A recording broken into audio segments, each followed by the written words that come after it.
Hey, welcome back. You know, every day on this show, we do something that no other show on television does. We mix it up, where we bring on a Democrat and a Republican, unpaid. Other networks have Republicans and Democrats, as ably pointed out by my friend Kevin McCullough, who appears on one of our competitors, the evil Fox News Network. They have Democrats on there, but they're paid to be a tomato can, to get kicked around by the Republicans. We bring on a real Republican, a real Democrat every day. I throw out the topics of the day. They mix it up. I mix up one of these drinks, sit back, I moderate, and no matter what happens, we have one rule at the end. We have thoughtful conversation, we shake hands, and we part friends. That's not happening in our world these days, and I refer to you, our audience, as the purple people who want to hear what's happening in the middle. Today with us, we have the men with the purple blankets. It's Mike and Nick Fiorito from the Blankets of Hope. Unbeknownst to me, I knew they were coming on today. I didn't know that their blankets were purple. So you guys fit right in for the purple people. Perfect synergy. Guys, first of all, I want to thank you for coming down. Thank you for having us. This great concept where, you know, you're helping the needy going into the holiday season, and you're giving people that need it a blanket. And a blanket may be the first step in creating that hope. Like, damn, somebody did something for me. And then maybe that's like one cog in the wheel that makes them start feeling better, like maybe something else good will happen for me. Exactly. What made you guys come up with this? I don't know who's Mike and Nick, because you look exactly the same. So I'm just going to say our parents can't get it right either, so either one. We answer to both. Well, it looks like they got it right, judging by the great things you guys are doing. Appreciate it, yeah. We owe everything to them, so I appreciate that. In terms of how it got started, to be honest with you, Blankets of Hope was never supposed to be what it is today. It started as just a fun family project. So in 2016, Mike and I were living at home with our parents in Brooklyn, and we were commuting into our jobs into the city.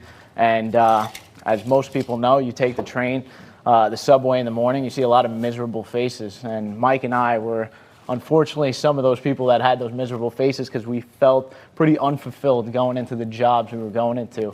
And there was this one specific day in the summer, it was a hot day, and I look across and there's like a 55-year-old dude sitting there and he's miserable, and I look at Mike and I'm like, Mike, I don't want to be that guy that's going into a job that I don't like when I'm that age. And Mike, in typical Mike fashion, just looked at me, laughed, and he was just like, yeah, let's just quit our jobs and do something about it.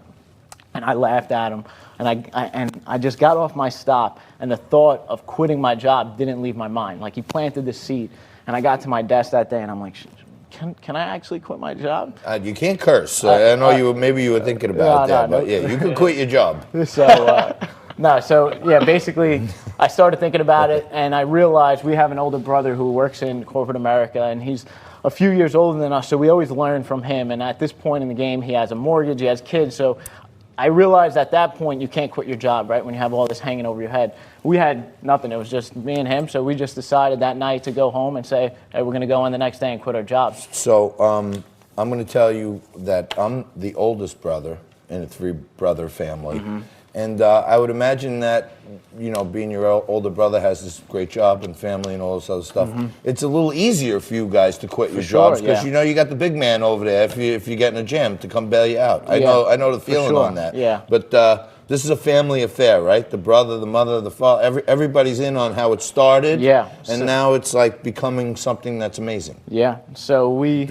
Can he talk? Or are you the... He's the spokesman. You're the spokesperson, he's the eye candy? Is that how it goes around here? He's the brains and I'm the people guy. Oh, you're the people guy. All right. So you're the purple people liaison to Liquid Lunch from now on. Nah, but he could jump in. Go Seriously. Well, tell us about... I know how it is to work with family. You know, it's good and bad, but it's good overall because you know you're always with people who have your back. That's true. But how did the family get involved and then evolve it into this? Yeah, so like Nick was saying, Blankets of Hope started as a family project. So fast forward a couple months after we quit our jobs, we were failing for about 6 months. And we went from one project to the next, and we literally had no idea what we were doing. But Nick had this sleepless night during the winter where he was having a million thoughts in his head, and he couldn't get this image of a homeless man that he would pass on his way to work every day out of his head. So at 2 o'clock in the morning, he decided to get up, and he opened up his laptop and he wrote up a GoFundMe campaign to raise money to buy blankets for people who are homeless in New York City and freezing outside. So the next day he brings it to me and he shows it to me and he's like, Mike, I know we haven't really made any money, but I had this idea last night, like, you want to hand out some blankets to the homeless with me this winter? And at first, I'm going to be honest, I was a little skeptical. I said, bro, if like we don't make $1 for ourselves, if we didn't have our parents, we'd be homeless pretty soon. Exactly. Soon. But eventually, Nick was very adamant about it, and my heart was into it too. So we ended up recruiting our sister, and our local church got on board and donated a few blankets, and our family pretty much all rallied together. We went out into the city, and we handed out 100 blankets, and before we went out, we also wrote some handwritten notes. All right, so I want to read this note. I don't know. Can one of you guys check out this note? I don't know if that's in the lighting there. So, you see that? Okay. This is a handwritten note. Now, I'm assuming this note goes with all the blankets, right? Blanket, yeah. So I'm going to read it to you in case you can't read it there. Dear friend, we may not know what you're going through, but we want you to know that you matter to us and many others. We want you to know people care, and most importantly, we believe in you. With love, Mike and Nick. I see you didn't give any credit to the sister and the family and no one else. It's just you two guys. No, but I said this when we were coming into the show. Yeah. Stuff like this, you know, they talk about gateway drugs, like, you know, marijuana is a gateway to get it. This is like a gateway to goodness, maybe, because like when people feel like someone out there cares about them, and they give them, damn, I'm freezing, I got nothing, and then all of a sudden you guys come out like the Avengers, boom, here's some blankets. Yeah.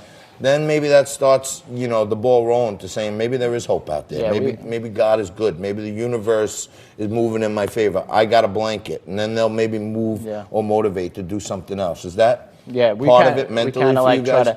We try to break their pattern, right? You just got to figure someone sitting on the side of the street, thousands of people walking by you every day, right? That's got to get you to feel a certain type of way, but then someone stops with a smile and gives you something that you can actually use, right? Because that's where the idea came from, the practicality of, it's cold out. If I was cold, I would want a blanket, right? It's not that cold today, but I'm taking this one, I can tell you that. So you don't put any markings on this stuff? No. You know, no logos? It's not like you guys are looking for publicity?